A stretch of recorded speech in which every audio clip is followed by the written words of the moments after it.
अभिलाषा की कहानी के छठे भाग में आपने सुना कि कैसे माताजी के इलाज का सिलसिला उस हॉस्पिटल से शुरू होता है जहां पर अभिलाषा बतौर डॉक्टर काम कर रही होती है। अभिलाषा एक नए घर की तलाश में थी और माताजी ये बात सुन लेती हैं और उसे अपने घर पर रहने के लिए मना लेती हैं। एक दिन अभिलाषा अपनी बुआ जी के घर जाती है।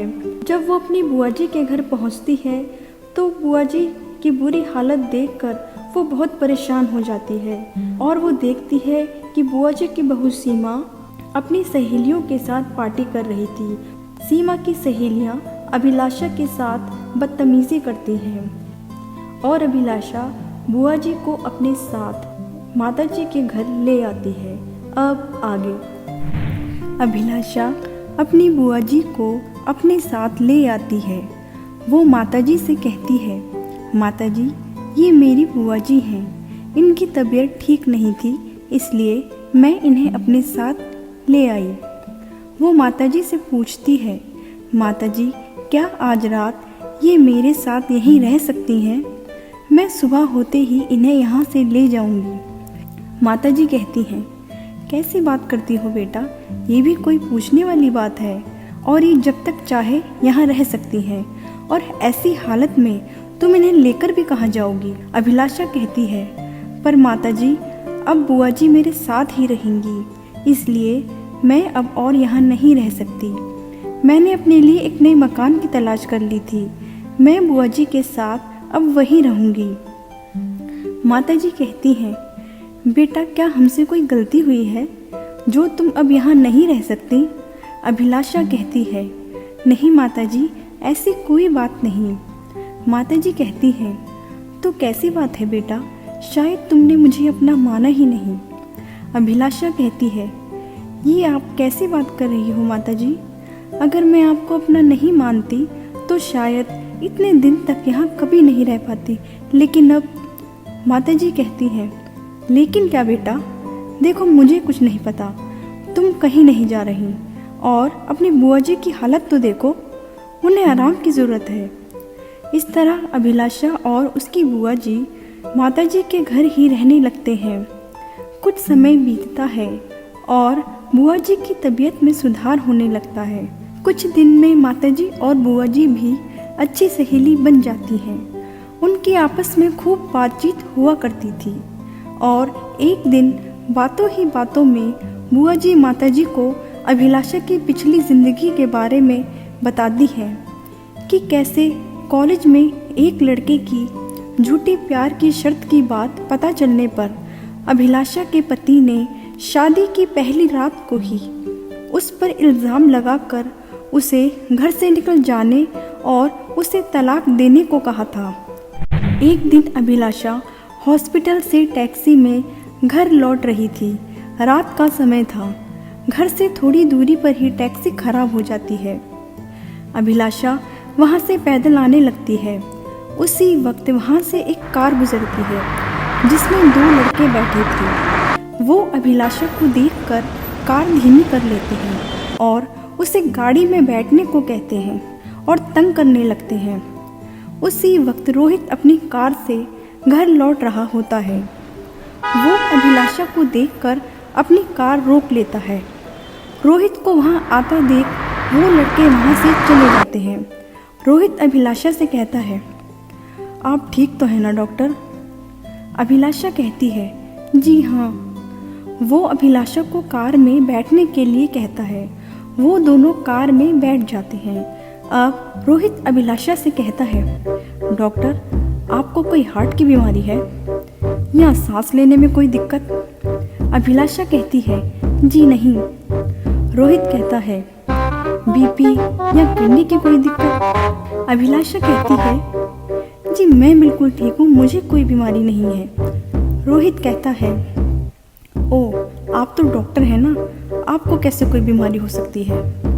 अभिलाषा कहती है, और आपको ये किसने कह दिया कि डॉक्टर बीमार नहीं पड़ते? खैर मैं बिल्कुल ठीक हूँ, लेकिन आप मुझसे ये सब क्यों पूछ रहे हैं? रोहित कहता है, अरे तो जब कोई बीमारी नहीं है, जब वो आपको तंग कर रहे थे तो वो एक पत्थर उठाती और दे के मारती उनके सर और भागकर आ जाती घर। घर कितनी दूर था। रोहित की ये बातें सुनकर अभिलाषा उसे हैरान होकर देखती है और फिर दूसरी तरफ मुंह फेरकर मुस्कुराने लगती है। रोहित अभिलाषा से कहता है, ओह, तो आप मुस्कुराती भी हैं डॉक्टर। वो अपनी गाड़ी रोकता है और कहता है, लीजिए आ गया घर।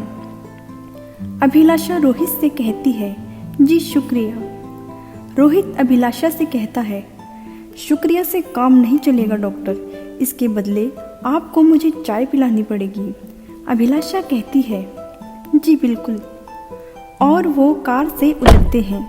अभिलाषा जब जाने को होती है, रोहित उससे कहता है, सुनो डॉक्टर, एक बात कहनी थी। अपनी मदद आपको खुद करनी पड़ेगी। आज तो मैं मौके पर पहुंच गया, पर हमेशा मैं आपकी हेल्प करने नहीं आऊँगा। रोहित की ये बात सुनते ही अभिलाषा को वो दिन याद आ जाता है जब राहुल ने उसकी ऐसे ही मदद की थी और यही बात बोली थी। उस पल वो जैसे किसी ख्याल में खो गई थी। रोहित अभिलाषा को आवाज़ देता है, डॉक्टर, डॉक्टर। क्या हुआ? अभिलाषा चौंक जाती है और कहती है, जी कुछ नहीं, मैं आपके लिए चाय लाती हूँ। रोहित कहता है, इसकी कोई ज़रूरत नहीं डॉक्टर, मैं तो बस मजाक कर रहा था। अभिलाषा कहती है, पर मैं मजाक नहीं कर रही, लाती हूँ चाय। और ये कहकर वहाँ से चली जाती है। एक दिन रोहित अपनी कार से अकेला घर की तरफ आ रहा होता है।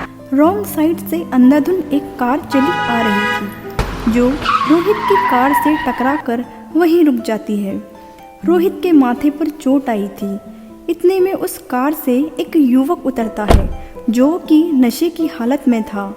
वो युवक उल्टा रोहित की गलती बताकर उससे झगड़ने लगता है। इतने में ही वहाँ लोगों की भीड़ इकट्ठी हो जाती है। वो युवक जैसे ही रोहित का गिरेबान पकड़ने को होता है तो लोगों की भीड़ भी उस युवक को मारने पर उतारू हो जाती है, क्योंकि यहाँ गलती उस युवक की थी और वो नशे की हालत में भी था। इतने में ही उस युवक की गाड़ी की पिछली सीट पर बैठी एक प्रेग्नेंट महिला कार से बाहर निकलती है। वो उस युवक का बचाव करती है और रोहित से माफ़ी मांगने लगती है। उस महिला की ये हालत देखकर सभी लोग पीछे हट जाते हैं। जब रोहित अपने घर पहुंचता है तो माताजी रोहित के माथे से खून बहता देखकर घबरा जाती हैं। उस वक्त अभिलाषा और उसकी बुआ जी भी वहीं थीं। अभिलाषा फास्ट एड बॉक्स लाकर जैसे ही रोहित के नज़दीक आकर खड़ी होती है, रोहित कहता है, कुछ नहीं हुआ डॉक्टर, ये तो बस मामूली सी चोट है। अभिलाषा उसकी एक नहीं सुनती और उसकी पट्टी करने लगती है। वो रोहित से कहती है, क्या वहाँ आसपास कोई क्लिनिक नहीं था? तो रोहित हंसते हुए कहता है, जब घर में डॉक्टर मौजूद है तो हॉस्पिटल जाने की क्या ज़रूरत है। अभिलाषा रोहित की पट्टी करते हुए कहती है, ये कोई मजाक की बात नहीं है, इतना लापरवाह होना अच्छी बात नहीं। इतने में रोहित की माताजी रोहित से बोल पड़ती हैं, लेकिन बेटा, आखिर तुम्हें ये चोट कैसे आई? तब रोहित माताजी को एक्सीडेंट की सारी बात बता देता है। इस पर अभिलाषा कहती है, वो लेडी तो ठीक है ना? रोहित कहता है, जी डॉक्टर, वो दोनों बिल्कुल ठीक थे, उन्हें कुछ नहीं हुआ। रोहित की माताजी रोहित से कहती हैं, बेटा, मैं तो तुम्हें बताना ही भूल गई कि आज दिव्या का फ़ोन आया था, वो कल आ रही है। दिव्या का नाम सुनते ही अभिलाषा चौंक जाती है और जैसे किसी ख्याल में खो जाती है। उसे अपने कॉलेज की सहेली दिव्या, जो राहुल की बहन थी, की याद आ जाती है। फिर वो सोचती है, नहीं, ये वो दिव्या नहीं हो सकती। रोहित अभिलाषा की तरफ देखता है जैसे वो कुछ जानता हो। अभिलाषा ये सोच ही रही होती है कि इतने में टेलीफोन की घंटी बजती है। फ़ोन हॉस्पिटल से था, इमरजेंसी थी। अभिलाषा को हॉस्पिटल में बुलाया गया था। अभिलाषा बोलती है, मैं निकलती हूँ बुआ जी। इतने में माताजी बोलती हैं, बेटा, तुम इस वक्त अकेली कहाँ जाओगी? रोहित तुम्हें छोड़ देगा हॉस्पिटल। अभिलाषा कहती है, नहीं नहीं माताजी, मैं चली जाऊंगी, आप इन्हें परेशान ना करें। इतने में रोहित कहता है, कोई परेशानी वाली बात नहीं है डॉक्टर, मैं तुम्हें छोड़ देता हूँ, वैसे भी मुझे वहाँ कुछ काम है। अभिलाषा बुआ जी की तरफ देखती है। बुआ जी कहती हैं, साथ चली जाओ बेटा, कोई बात नहीं। अभिलाषा रोहित के साथ कार में बैठ जाती है। दिव्या का नाम सुनने के बाद से ही अभिलाषा किसी ख्याल में खोई हुई थी। रोहित कनखियों से अभिलाषा को देखता जैसे वो कुछ जानता हो। इतने में वो बोल पड़ता है, क्या हुआ डॉक्टर, कुछ परेशान लग रही हो, सब ठीक तो है ना? अभिलाषा कहती है, हाँ सब ठीक है। इतने में हॉस्पिटल आ जाता है। वो अभिलाषा से कहता है, डॉक्टर हॉस्पिटल आ गया। अभिलाषा कहती है, ओह अच्छा, माफ़ करना, मेरा ध्यान कहीं और था। ये कहकर वो कार से उतर जाती है और जाने लगती है। रोहित अभिलाषा को जाते हुए देखता और कुछ देर वहीं खड़ा रहता है। शायद कुछ तो ऐसा था जो रोहित जानता था और अभिलाषा की परेशानी की वजह भी। अब अगला दिन आता है। रोहित की माताजी बहुत बेसब्री से दिव्या के आने का इंतज़ार कर रही थीं। उसकी शादी के बाद से उन्हें कई साल हो गए थे अपनी बेटी से मिले। उन्होंने खाने में अपने बेटे की पसंद की सारी चीज़ें बनवाई थीं। दोपहर हो गई थी, अभिलाषा भी घर आ गई थी। इतने में ही दरवाजे की घंटी बजती है। माताजी दरवाज़ा खोलने खुद जाती हैं, ये सोचकर कि उनकी बेटी आई है। जैसे ही वो दरवाज़ा खोलती हैं तो वो क्या देखती हैं, सामने एक युवक खड़ा है। वो माताजी से बोलता है कि क्या अभिलाषा यहीं रहती है, मुझे उनसे मिलना है। ये युवक और कोई नहीं बल्कि सूरज था। अभिलाषा और उसकी बुआ जी वहीं हॉल में बैठी थीं। माताजी सूरज को लेकर हॉल में आती हैं। सामने सोफे पर बैठी अभिलाषा सूरज को देखकर चौंक जाती है और सोफे से उठ जाती है। माताजी अभिलाषा से पूछती हैं, क्या तुम इन्हें जानती हो बेटा? अभिलाषा कहती है, जी माताजी, ये मेरे पति हैं। माताजी कहती हैं, ओह अच्छा, और सूरज की तरफ देखकर कहती हैं, बैठो बेटा। सूरज कहता है, मैं यहाँ कोई बैठने नहीं आया, मुझे अभिलाषा से बात करनी है। अभिलाषा कहती है, बताओ क्या बात है? सूरज कहता है, देखो अभिलाषा, अब बहुत हुआ, खत्म करो अपनी ये जिद, मैं तुम्हारे हाथ जोड़ता हूँ। मैं तुम्हें ये बताने आया हूँ कि मैंने शादी कर ली थी और अब मैं बाप बनने वाला हूँ। अब तुम मेरा पीछा छोड़ दो। इस पर अभिलाषा कहती है, ये क्या कह रहे हो तुम, झूठ बोल रहे हो, ऐसा नहीं हो सकता। सूरज, तुम मेरे साथ ऐसा कैसे कर सकते हो? सूरज कहता है, मैं झूठ नहीं बोल रहा। और वो अभिलाषा को एक तस्वीर दिखाकर कहता है, ये देखो, ये मेरी पत्नी है और मैं इससे प्यार करता था और हमने मंदिर में शादी कर ली थी। उस तस्वीर को देखते ही अभिलाषा के पैरों तले मानो जैसे ज़मीन खिसक गई। वो फूट फूट कर रोने लगी। उसके पूरे 14 साल का इंतज़ार, उसकी तपस्या आज बेकार गई थी। वो बुआ जी के नज़दीक आकर बुआ जी से कहती है, बुआ जी देखो, ये सूरज क्या कह रहा है, ये झूठ है ना बुआ जी? बुआ जी कहती हैं, तुम मेरी बेटी के साथ ऐसा कैसे कर सकते हो? सूरज कहता है, देखो, मैं यहाँ कोई किसी का भाषण सुनने नहीं आया, मुझे जो कहना था मैं कह चुका। और अभिलाषा, इसके बाद भी अगर तुम्हें कुछ समझ नहीं आता तो तुम्हें जो ठीक लगे वो करो, पर मैं तुम्हें कभी नहीं अपनाऊंगा। और वहाँ से जाने लगता है। रोहित दरवाजे पर खड़ा ये सारी बहस देख रहा था।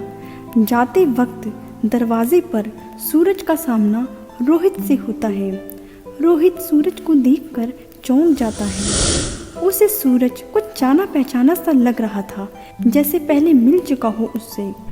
रोहित उनके पास पहुंचता है तो देखता है अभिलाषा रो रही थी और रोते रोते कह रही थी, ऐसा नहीं हो सकता बुआ जी, सूरज मेरे होते हुए दूसरी शादी कैसे कर सकते हैं? ये झूठ है ना बुआ जी? रोहित जमीन से वो तस्वीर उठाता है जो सूरज वहीं छोड़ गया था। उस तस्वीर को देखकर रोहित समझ जाता है कि आखिर वो शख्स कौन था। वो अभिलाषा से बोलता है, वो सच कह रहा है डॉक्टर, उसने शादी कर ली है। इस पर रोहित की माँ कहती है, पर तुम ऐसा कैसे कह सकते हो बेटा, क्या तुम उसे जानते हो? रोहित कहता है, नहीं माँ, पर ये वही शख्स है जिससे कल मेरी गाड़ी का एक्सीडेंट हुआ था। उस वक्त ये नशे की हालत में था और वो लेडी भी यही है जो इस तस्वीर में है। रोहित के ऐसा कहते ही अभिलाषा की आखिरी उम्मीद भी टूट जाती है। वो जहाँ खड़ी थी वहीं के वहीं बैठी रह जाती है और रोने लगती है। अभिलाषा की ये कहानी आगे क्या मोड़ लेती है, जानने के लिए देखिए अभिलाषा की कहानी के अगले भाग में।